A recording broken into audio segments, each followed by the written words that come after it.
And whatever the official status of the deal, drivers from both sides have started worrying about possible subsidy cutbacks. Our reporter Laura Lo spoke to some drivers about what the deal could mean for them.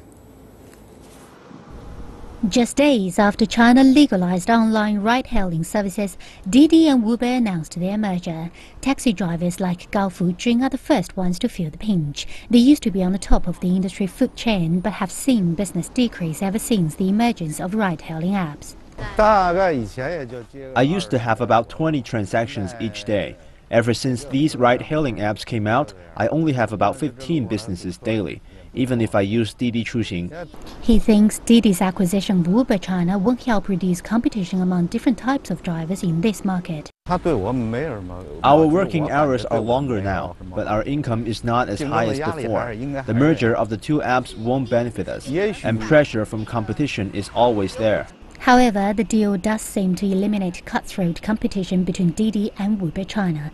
Didi reportedly made a $2 billion loss last year, while Uber saw its profit $1 billion in the red. So it's clearly a capital-driven deal. So the primary reason would be both Didi Chuxing and Uber's investors want to put an end to the cash-burning competition in the Chinese market, because in the past few years, Didi and Uber both invested a lot in gaining the market share. Driving a Uber car used to be a profitable business for part-time drivers aiming to make some quick cash. But now the good times are feared to be over with the rise of a newly created market giant.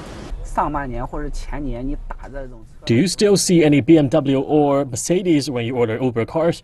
They don't want to do it anymore because subsidies are too low. You will only see cars valued under 200,000 yuan. More expensive cars won't use Uber anymore because you don't make profit. Beijing's Uber drivers are widely concerned about shrinking subsidies under a dominating single player. Why did they burn so much money to compete with other firms? Because Didi wants to become a monopoly.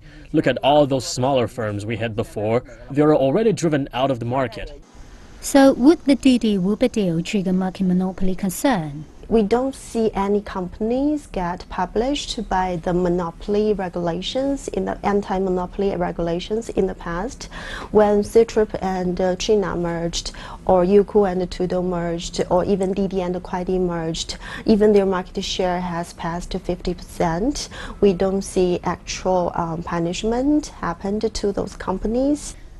However, according to business media Caixin, the merger could still face government's anti-monopoly scrutiny, as market shares of Didi and Uber already account for 70% and 17% respectively. Laura Lo, CCTV News.